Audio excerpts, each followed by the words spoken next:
everybody, welcome back to Jessica's Reading Room. My name is Kim and we are here with September wrap-up video. Basically, just what Kim read in the month of September, and oh my gosh, I feel so much better about myself because unlike August, I actually read a respectable amount of books, okay? I still have my PS5 and I'm still playing Assassin's Creed Valhalla, but I read 8 books this month. Yay me. I'm rather proud of myself. I mean, I shouldn't be proud of myself because that's really nothing. But still, you know what? After last month, I'm taking it as a... Dude, my hand is purple because I dyed my hair and now my hands are purple. Okay, we're going to ignore that. Okay, we're going to try and keep my hands out of the frame. All right, because that's really embarrassing, but that's okay. All right, so what did Kim read in the month of September? I'll start with... okay. I'll start with the book that I read, but I ended up sending back to the author because, unfortunately, there were a bunch of weirdo typos because her editor, for some reason, just was not doing her job. The story was friggin' brilliant, as usual. It's just her editor missed tons and tons of typos, so I sent the book back to her with all the typos marked because you guys know that I do love fixing bad grammar and bad vocabulary. It's just what I do. And it is Tatum by Cian B. Clavin. And I know, all right, she pronounces it, apparently the name, she pronounces it in a different way, but I've said this before in other videos. You know what? I've been calling her Cian since I started reading her, so that's just officially who she is now. So I would assume that she would answer to that name if I actually called her that in person. So, and it is called Tatum. It is book 1 of the Butcher series, and she did this really great thing of like weaving in Criminal Minds with, you know, like paranormal.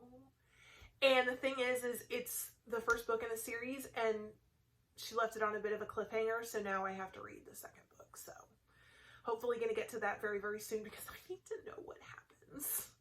You know, yes, the Butcher series, so there's obviously a butcher. I need to know who this butcher is and what his deal is. So I'm going to have to keep reading that. If I can try and put in a picture of Tatum, I'm going to try. But again, you guys know I'm not so hot with these whole technological stuff. So if I can, I'm going to put a picture in right here.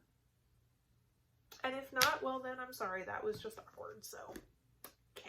All right, next we have The Girl in the Locked Room by Mary Downing Hahn. You guys know I love Hahn. I mean, dang, she has what, 10 kids this books. She does this really great thing of making me all clenchy on the inside.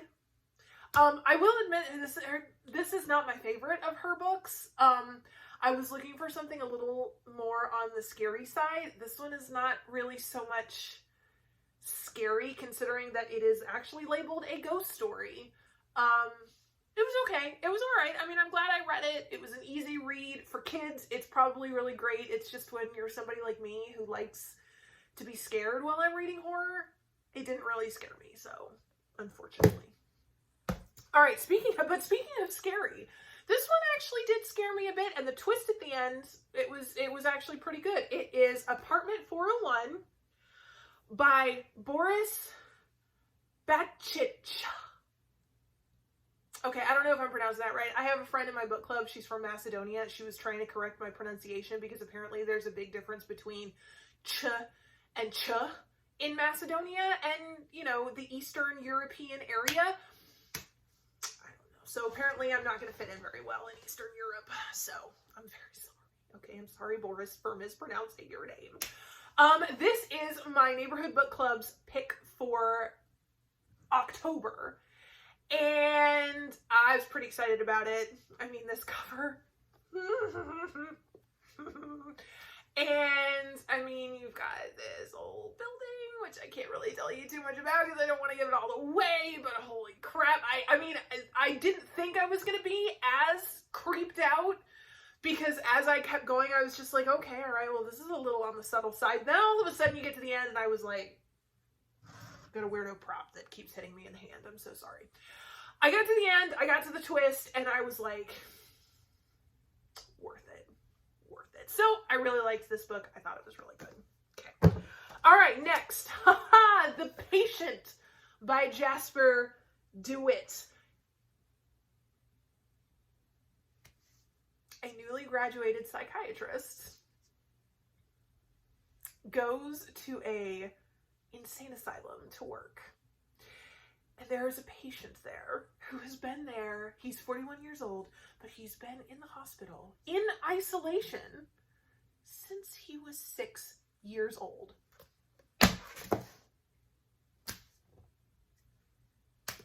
That's all anybody needs to know. That's all I needed to know. So I picked it up. I mean, there's an insane asylum.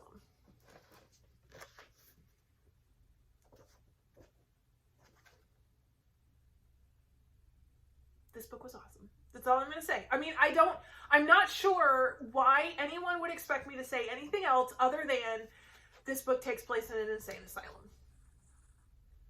There. That's all you need to know. Go read it. Go read it, and I don't even need to talk about it because you'll already know what it is. Okay, all right. This is me being weird. I'm so sorry. Okay. Yes, loved this book so much. I can't tell if this is one of those metaphorical type books. I mean, I think it was. I mean, even if you were to take it literally by what is actually being said, it was scary. It was complete. I was happy with it. That was it. I'm enjoying kind of thinking through it and deciding whether or not there are actual metaphors and if what I think the metaphors are actually correct. So it's good. I was like, you know what? I'm okay with that. If again, the fact that I'm actually thinking that I may have gotten some of the metaphors right, that's good. I'm happy with that. Totally fine with me. The formatting is amazing. Okay, it starts out by basically the author is saying, this is a true story. I found the basis of this story on a debunked doctor confession website. And I cannot find it again. So I actually went to the website and I typed it in and the website's not there. So I have no idea if it's actually, like, I don't know if that's actually true that he found this story on this website, if the website ever actually was a thing, if that's just the format he used. I don't know. I'm just enjoying kind of exploring the possibilities in my brain. And I'm still really, really mad at Ivan because he refuses to work at an insane asylum. I don't ask for much. And after I read this, I was like, why would you not want to work in an insane asylum? And he's like, no. He usually tries to bribe me by buying me something, which I'm also good with, but it doesn't change the fact that why would you not want to work in an insane asylum? If I lived by one, I would be working there. Okay, and I'd be volunteering for all of those, you know, spooky night shifts and stuff, because that's just what I do. Okay, next we have The Boys from Brazil by Ira Levin. Glare. We got a bunch of glary books today. Now, Ira Levin, yes, he is the same guy who wrote Rosemary's Baby and The Stepford Wives. I've said this before, I'm not entirely sure I would necessarily call him a horror author. He writes thrillers with horror elements in it, and this book is kind of, it's pretty much falls in line with that. I actually found this book recommendation in that Nazi and the Occult book that I tried to read last month, and it was really horrible, so I put it down. Like, I love a good conspiracy theory. Okay, I mean, they have to be logical and at least somewhat believable, or else it doesn't make any sense to me. So when you've got those conspiracy theories that are like, you know, they're not so extreme, but yet they're just extreme enough to be interesting, you know? But that was a really bad book. The author ended up disproving his own thesis, and it was just awful. But he did reference this book in his book, so I decided to pick it up, started reading it. I mean, I kind of knew the twist going into it, but there was so much more than just that one element in the twist. You should have to go read my review. I see this is one of those books where I can't really say too much because then it really will give it all away. Because the whole point is that you spend a good 3/4 of the book trying to figure out what Dr. Joseph Mengele is doing down in Brazil or Argentina, or I mean, I would assume that Brazil. Yeah, because they went to Rio de Janeiro. Okay. Yeah, okay, all right. Down in South America.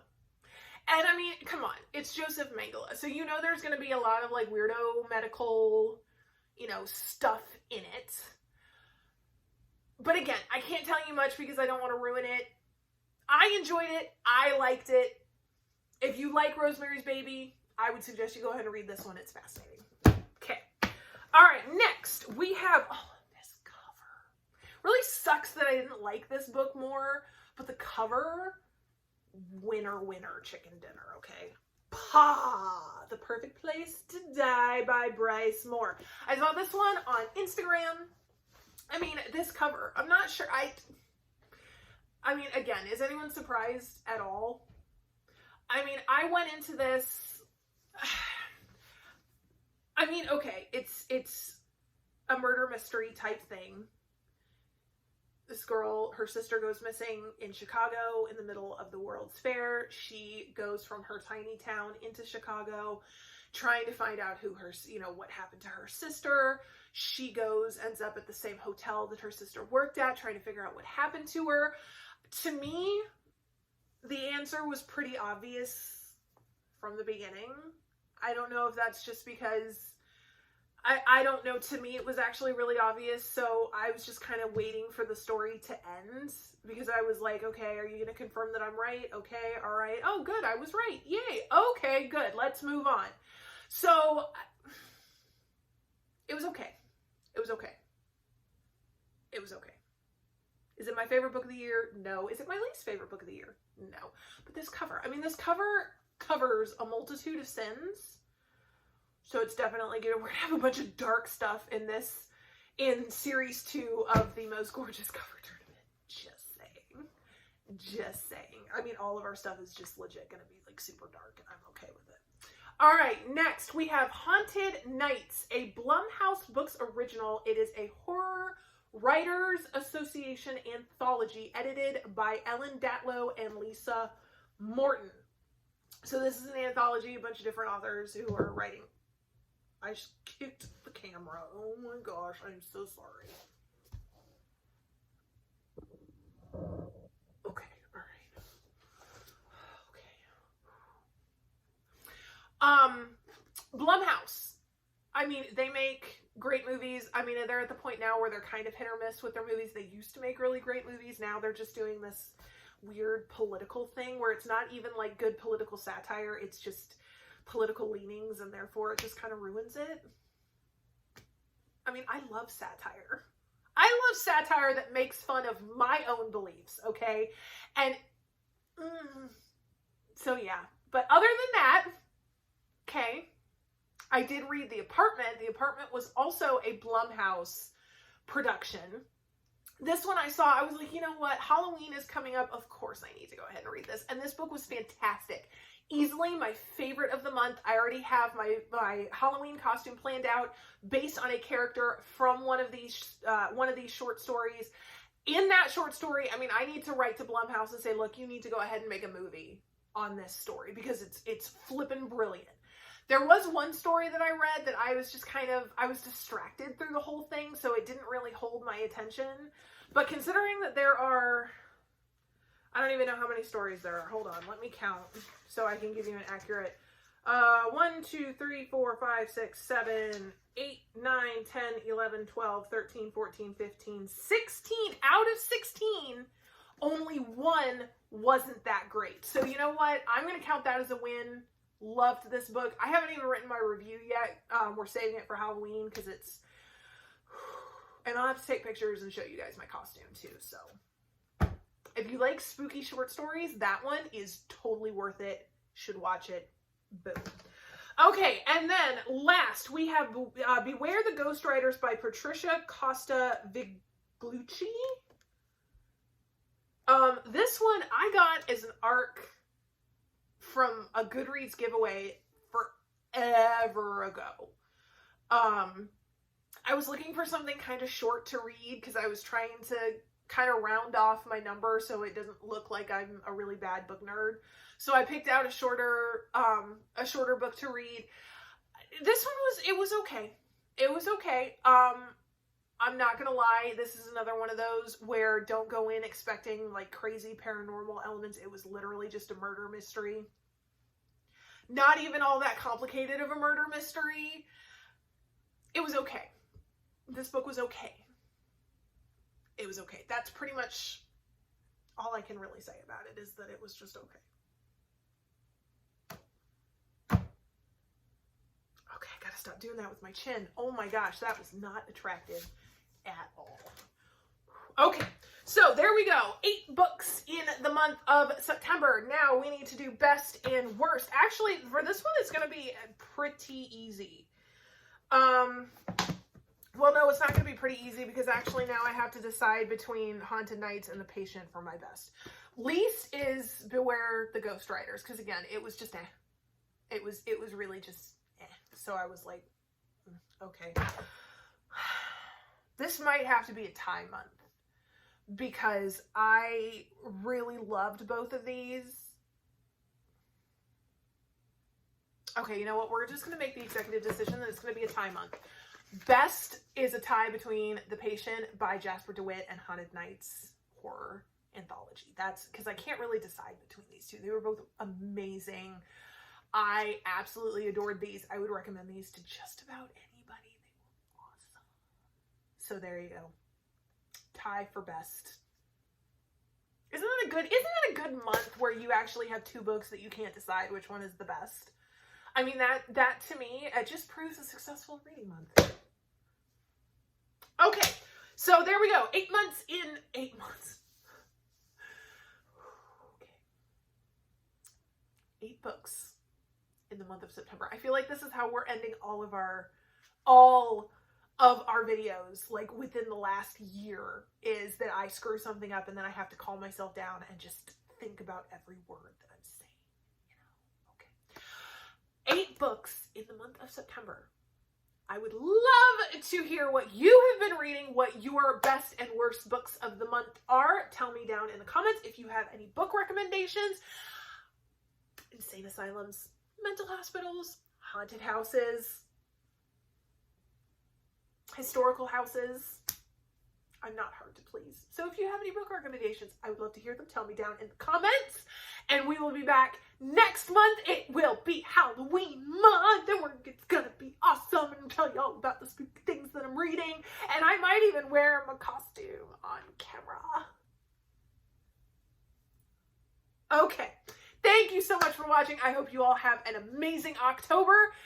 Thank you so much for watching. I already said that.